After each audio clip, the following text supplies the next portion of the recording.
So share மார்க்கெட்டுக்குள்ளே நம்ம காசு சம்பாதிக்கணும்னு சொல்லி முடிவு பண்ணிட்டோன்னா நம்மளுக்கு சம்பாதிக்கிறதுக்கு நிறையா மெத்தட்ஸ் இருக்குது. தெரிஞ்சுக்கிறதுக்கு முன்னாடி நம்ம தெரிஞ்சுக்கக்கூடிய ஒரு முக்கியமான விஷயம் தான் இந்த ஷேர் மார்க்கெட் டைமிங்ஸ். ஒரு வேலை பண்ணிகிட்டு இருக்கீங்க, அதை பண்ணிக்கிட்டே ட்ரேடிங்கும் பண்ணணும்னு நினச்சிங்கன்னா இந்த ஸ்விங் ட்ரேடிங்கிறது உங்களுக்கு ரொம்பவே ஆப்டாக இருக்கும். ஸோ இந்த வேல்யூ இன்வெஸ்டிங்கிறது பெரிய பெரிய இன்வெஸ்டரான வாரன் பஃபெட், ராக்கெட் ஜர்ஜன்வாலாலாம் யூஸ் பண்ணக்கூடிய ஸ்ட்ராட்டஜி தான் இது. ஒரு கம்பெனி ஆன் டெய்லி பேசிஸில் நான் யூஸ் பண்ணக்கூடிய ஸ்ட்ராட்டஜி தான். ஸோ அண்ட் ரிஸ்க் மேனேஜ்மெண்ட்டுங்கிற ஒரு விஷயத்தை மட்டும் நம்ம கற்றுக்கிட்டோம் அப்படின்னா அந்த ஸ்விங் ட்ரேடிங்கில் நம்மளால் அதிகமாகவே சம்பாதிக்க முடியும். வணக்கம் மக்களே, நான் கோகுல். ஸோ போன வீடியோவில் ஷேர் மார்க்கெட்னா என்ன, ஷேர்னா என்ன, ஐபி என்னன்னு சொல்லிட்டு நம்ம கிளியராக பார்த்துருக்கோம். அதை பார்க்கல அப்படின்னா மேலே ஐ பட்டனில் தரேன், அதை செக் பண்ணி பாருங்கள். ஸோ இன்னைக்கான இந்த வீடியோவில் நம்ம ஷேர் மார்க்கெட்டை யூஸ் பண்ணி எந்தெந்த விதத்தினாலும் நம்மளால் காசை எடுக்க முடியுங்கிறத நான் ஷேர் பண்ண போகிறேன். அண்ட் ஃபைனலாக ஷேர் மார்க்கெட்டில் நான் எந்த ஸ்ட்ராட்டஜி யூஸ் பண்ணி மணி ஜென்ரேட் பண்ணிட்டு இருக்கிறதுங்கிறத நான் ஷேர் பண்ணுறேன்.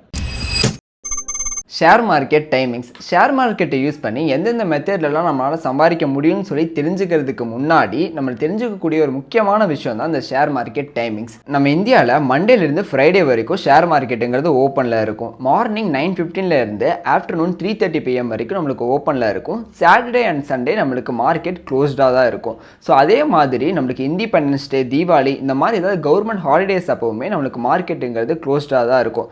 இப்போ நான் சொன்ன இந்த டைமிங்குள்ளே மட்டும்தான் ஒரு கம்பெனியோட ஷேர் உங்களால் வாங்கவும் முடியும், விற்கவும் முடியும். 5 different ways to make money in share market. So share மார்க்கெட்டுக்குள்ளே நம்ம காசு சம்பாதிக்கணும்னு சொல்லி முடிவு பண்ணிட்டோன்னா நம்மளுக்கு சம்பாதிக்கிறதுக்கு நிறையா மெத்தட்ஸ் இருக்குது. For example scalping, intraday, swing trading, positional trading and value investing. இந்த மாதிரி இந்த 5 வழிகள் மூலயமா நம்ம ஷேர் மார்க்கெட்டில் காசுங்கிறது சம்பாதிக்க முடியும். ஸோ இது ஒன்று இதெல்லாம் என்னன்னு சொல்லிட்டு நம்ம கிளியராக பார்ப்போம் வாங்க. ஸோ ஃபஸ்ட்டு பார்த்தீங்கன்னா ஸ்கேல்பிங். ஸ்கேல்பிங்கிறது ஒரு ட்ரேடுக்குள்ளே நம்ம குயிக்காக என்ட்ரி ஆகிட்டு குயிக்காக எக்ஸிட் ஆகிறது. ஃபார் எக்ஸாம்பிள் ஒரு 30 செகண்ட்ஸ் 1 மினிட்குள்ளே ஒரு ஷேரில் நம்ம என்ட்ரி ஆகிட்டு ஒரு 1 or 2 பாயிண்ட்ஸுங்கிறது நம்ம பிடிச்சிக்கிட்டு குயிக்காக எக்ஸிட் ஆகிறதுங்கிறது பார்த்திங்கன்னா ஸ்கேல்பிங்னு சொல்லுவாங்க. ஸோ அடுத்ததான் இன்ட்ராடே. ஸோ இன்ட்ராடேங்கிறது நான் முன்னாடியே சொல்லியிருக்கேன் இல்லைங்களா.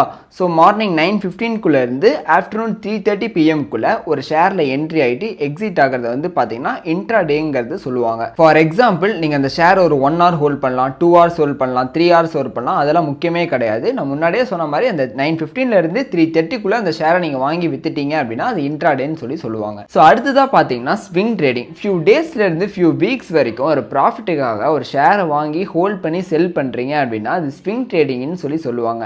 ஸோ இது யாருக்கெல்லாம் சூட்டபிளாக இருக்குன்னு கேட்டிங்கன்னா, ஒரு எம்ப்ளாயாக இருக்கீங்க, ஒரு காலேஜ் ஸ்டூடெண்ட்டாக இருக்கீங்க, ஒரு வேலை பண்ணிகிட்டு இருக்கீங்க, அதை பண்ணிக்கிட்டே ட்ரேடிங்கும் பண்ணணும்னு நினச்சிங்கன்னா ஸோ இந்த ஸ்விங் ட்ரேடிங்கிறது உங்களுக்கு ரொம்பவே ஆப்டாக இருக்கும். இந்த ஸ்விங் ட்ரேடிங்கில் இருக்கக்கூடிய அட்வான்டேஜ் என்னன்னு சொல்லி கேட்டிங்கன்னா டைம் அண்ட் ஸ்ட்ரெஸ் தான். ஸோ உங்களுக்கு ஒரு கம்மி டைம் இருந்தாலே போதும் இதை அனலைஸ் பண்ணி இந்த ட்ரேடிங் உங்களுக்கு பண்ணுறதுக்கு அண்ட் ஸ்ட்ரெஸ் ஃப்ரீயாகவுமே உங்களுக்கு இருக்கும். நெக்ஸ்ட்டு பார்த்தீங்கன்னா பொசிஷனல் ட்ரேடிங். அதாவது ஒரு கம்பெனியோட லாங் டேர்ம் ட்ரெண்ட் கண்டுபிடிச்சி மந்த்லேருந்து இயர் வரைக்கும் அதை ஹோல்ட் பண்ணி ஒரு ப்ராஃபிட்டில் செல் பண்ணுறதை பொசிஷனல் ட்ரேடிங்னு சொல்லுவாங்க. ஸோ அண்ட் ஃபைனலாக வேல்யூ இன்வெஸ்டிங். ஒரு கம்பெனி ஃபண்டமெண்டலி ஸ்ட்ராங்காக இருக்கான்னு சொல்லி செக் பண்ணி வருஷ கணக்கில் லாங் டேர்ம் வெல்த் கிரியேஷனுக்காக அந்த கம்பெனியில் இன்வெஸ்ட் பண்ணி ஒரு பெரிய ப்ராஃபிட் புக் பண்ணுறது தான் ஸோ வேல்யூ இன்வெஸ்டிங்னு சொல்லுவாங்க. ஸோ இந்த வேல்யூ இன்வெஸ்டிங்கிறது பெரிய பெரிய இன்வெஸ்டரான வாரன் பஃபெட், ராக்கெட் ஜர்ஜன்வாலாலாம் யூஸ் பண்ணக்கூடிய ஸ்ட்ராட்டஜி தான் இது. ஒரு கம்பெனி ஒரு ஃபண்டமெண்டலாக லாங் டேர்முக்கு எப்படி இருக்க போகுதுங்கிறத கண்டுபிடிச்சி ஸோ அதில் இன்வெஸ்ட் பண்ணி ஒரு ப்ராஃபிட் புக் பண்ணுவாங்க. பட் நான் இங்கே லாங் டேர்ம்னு சொல்லக்கூடியது 1 year 2 yearலாம் கிடையாது. லைக் 10 years 20 years அந்த கம்பெனி எப்படி இருக்க போகுது,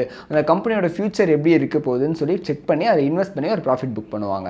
இப்போ நான் சொன்னது வச்சு ஸ்கேல்பிங்னா என்ன, இன்ட்ராடேனா என்ன, ஸ்விங் ட்ரேட்னா என்ன, பொசிஷனல்னா என்ன, வேல்யூ இன்வெஸ்டிங்னா என்னன்னு சொல்லிட்டு உங்களுக்கு கிளியராக புரிஞ்சிருக்குன்னு சொல்லி நம்புகிறேன். ஸோ அடுத்ததாக நான் இதில் என்ன ஸ்ட்ராட்டஜி யூஸ் பண்ணுறேங்கிறத இப்போ கிளியராக சொல்கிறேன். ஆன் டெய்லி பேசிஸில் நான் யூஸ் பண்ணக்கூடிய ஸ்ட்ராட்டஜி தான் swing trading, positional trading and rare கேஸில் பார்த்தீங்கன்னா இன்ட்ராடேயுமே ஆப்பர்ச்சுனிட்டியை தான் நான் பண்ணுவேன். ஸோ இந்த ஸ்விங் ட்ரேடிங் ஏன் நான் பண்ணுறேன் அப்படின்னா இது ரொம்பவே பார்த்திங்கன்னா டைம் ஃப்ரெண்ட்லி, அப்புறம் பார்த்திங்கன்னா ஸ்ட்ரெஸ் ஃப்ரீயாக இருக்கும். அது மட்டும் இல்லாமல் நான் ஒரு கார்ப்பரேட் எம்ப்ளாயாக இருக்கிறதுனால அந்த ஒர்க்கை பண்ணிக்கிட்டே இதனால் மேனேஜ் பண்ணுறதுக்கும் எனக்கு கரெக்டாக இருக்குது. ஸோ அண்ட் ரிஸ்க் மேனேஜ்மெண்ட்டுங்கிற ஒரு விஷயத்தை மட்டும் நம்ம கற்றுக்கிட்டோம் அப்படின்னா அந்த ஸ்விங் ட்ரேடிங்கில் நம்மளால் அதிகமாகவே சம்பாதிக்க முடியும். ஃபார் எக்ஸாம்பிள் நம்ம ஒரு 2000 rupees ஸ்டாப் லாஸ் வைக்கிறோம் அப்படின்னா ஸோ அதுக்கு நம்மளுக்கு ரிவார்டாக 5,000 ஈவன் 10,000 கூட நம்ம இதில் எய்ம் பண்ணி நம்மளால் இதை எடுக்க முடியும். So proper risk reward ratio பார்த்திங்கன்னா இந்த ஸ்விங் ட்ரேடில் நம்மளால் வைக்க முடியுங்கிறத நான் சொல்ல வரேன். ஸோ நீங்கள் வந்து ஒரு பிகினராக இருக்கீங்க அப்படின்னா நான் உங்களுக்கு ப்ரிஃபர் பண்ணுறதுமே ஸ்விங் அண்ட் பொசிஷனல் ட்ரேடாக தான் இருக்கும். அண்ட் ரேர் கேஸில் வந்து பார்த்தீங்கன்னா நான் வந்து நிஃப்டி அண்ட் பேங்க் நிஃப்டியில் வந்து பார்த்தீங்கன்னா ஆப்ஷன் ட்ரேடுமே எடுப்பேன். ஃபார் எக்ஸாம்பிள் நான் ஒரு கேபிட்டல் வச்சுருக்கேன் அப்படின்னா 80 to 90% ஆஃப் காசை வந்து பார்த்தீங்கன்னா நான் ஸ்விங் ட்ரேடிங்கில் தான் கொடுப்பேன். அண்ட் பேலன்ஸ் இருக்கக்கூடிய 10 to 20% தான் வந்து நான் intraday and for Nifty and bank நிஃப்டியோட ஆப்ஷன் ட்ரேடில் நான் யூஸ் பண்ணுவேன். ஸோ நான் முன்னாடியே சொன்ன மாதிரி நான் ஒரு கார்ப்பரேட் எம்ப்ளாயாக இருக்கிறதுனால என்னால் டெய்லி ஃபுல் டைம் வந்து பார்த்தீங்கன்னா மார்க்கெட்டில் என்னால் ஸ்பெண்ட் பண்ண முடியாது. பட் என்னோட ஷிஃப்ட் டைமிங் வந்து பார்த்தீங்கன்னா ஆஃப்டர்நூன் ஸ்டார்ட் ஆகிறதுனால மார்னிங் ஒரு 2 hours எனக்கு டைம் கிடைக்கும். ஸோ அதுக்குள்ளே அந்த எந்த ஒரு கம்பெனி நான் வாங்கணும்னு நினைக்கிறேனோ அதை பை பண்ணி செல் பண்ணி ஸோ அதெல்லாமே அந்த டைமில் நான் வந்து பண்ணிப்பேன். So and for example analyse பண்ணுறதுக்கு ஸ்டாக்ஸை வந்து சூஸ் பண்ணுறதுக்கு எல்லாத்துக்குமே நான் சாட்டர்டேஸ் வந்து வீக்கெண்ட்ஸை வந்து பார்த்தீங்கன்னா நான் யூஸ் பண்ணிப்பேன். ஸோ இந்த வீடியோ பார்த்துட்டு இருக்கேன் நீங்கள் ஒரு பிகினராக இருக்கீங்க அப்படின்னா ஸோ இன்ட்ராடே ஸ்கேல்பிங்னு சொல்லி உள்ளே போயிட்டு மணியை லூஸ் பண்ணுறதுக்கு பதிலாக ஸ்விங் ட்ரேட் பொசிஷனல் ட்ரேடுன்னு சொல்லி உள்ளே வந்து ஸோ மார்க்கெட்டை வந்து புரிஞ்சுக்கிட்டு எமோஷனலாக கண்ட்ரோல் பண்ணி அண்ட் எக்ஸ்பீரியன்ஸை கெயின் பண்ண இந்த ஸ்விங் ட்ரேடிங்கிறது ரொம்பவே யூஸ்ஃபுல்லாக இருக்கும். ஸோ ஷேர் மார்க்கெட்டை பொறுத்த வரைக்கும் இந்த மாதிரி நிறைய ஸ்ட்ராட்டஜிஸ்ங்கிறது இருக்குது. பட் நீங்கள் மார்க்கெட்டுக்குள்ளே வந்து ஸோ நீங்கள் ஒன்ஸ் இது லேர்ன் பண்ண ஆரம்பிச்சிட்டிங்கன்னா உங்களுக்கான ஸ்ட்ராட்டஜியை நீங்களே வந்து பார்த்தீங்கன்னா கண்டுபிடிச்சிக்கலாம். ஸோ இன்னும் வந்து பார்த்தீங்கன்னா risk reward ratio, fundamental and டெக்னிக்கல்னு சொல்லிட்டு நிறைய அப்கமிங் வீடியோஸ் வந்து பார்த்தீங்கன்னா வருது. ஸோ இந்த வீடியோவை நான் இதோட எண்ட் பண்ணிக்கிறேன். இந்த வீடியோ உங்களுக்கு பிடிச்சிருந்தா கண்டிப்பாக லைக் அண்ட் சப்ஸ்கிரைப் பண்ணிக்கோங்க. ஷேர் மார்க்கெட்டில் இன்ட்ரெஸ்ட் இருக்கக்கூடிய உங்கள் ஃப்ரெண்டுக்கு ஷேர் பண்ணிவிட்டு உங்களுக்கு ஏதாவது டவுட் இருக்குது அப்படின்னா கீழே கமெண்ட் செக்ஷனில் கேளுங்க. ஸோ அண்ட் என்னோட இன்ஸ்டா பேஜ் நான் கீழே தரேன். ஸோ அதையுமே செக் அவுட் பண்ணி பாருங்கள். நிறைய ரீல்ஸுங்கிறது நான் அதில் அப்லோட் பண்ணியிருக்கேன். கண்டிப்பாக உங்களுக்கு யூஸ்ஃபுல்லாக இருக்கும். நான் போன வீடியோவில் சொன்ன மாதிரி ஒரு கம்பெனியோட ஷேராக வாங்கி விற்கிறதுக்கு நம்மளுக்கு ஒரு ஆப் தேவைப்படும். ஸோ இந்த ஆப்போட லிங்க் உங்களுக்கு வேணும் அப்படின்னா நான் கீழே தரேன். ஸோ செக் அவுட் பண்ணி டவுன்லோட் பண்ணி யூஸ் பண்ணிக்கோங்க. ஸோ நீங்கள் ஒரு பிகினராக இருக்கீங்க அப்படின்னா ஸோ இந்த புக்கை நான் வந்து சஜஸ்ட் பண்ணுவேன். இது ரொம்பவே எல்லாமே வந்து பார்த்தீங்கன்னா ஸோ சிம்பிளாக க்ளீனாக வந்து கொடுத்துருப்பாங்க. நீங்கள் ட்ரேடிங் ஆரம்பிக்கணும் இல்லை ஷேர் மார்க்கெட்டில் உங்களோட ஃபர்ஸ்ட் ஜர்னியாக இருக்குன்னா இந்த புக்கோட லிங்க்குமே நான் கீழே தரேன். ஸோ செக் அவுட் பண்ணி அதையுமே வந்து பார்த்தீங்கன்னா பை பண்ணிக்கோங்க. அண்ட் ஃபைனலாக ஸ்லோவாக ஸ்டெடியாக ஸ்மார்ட்டாக let's learn the stock market the right way.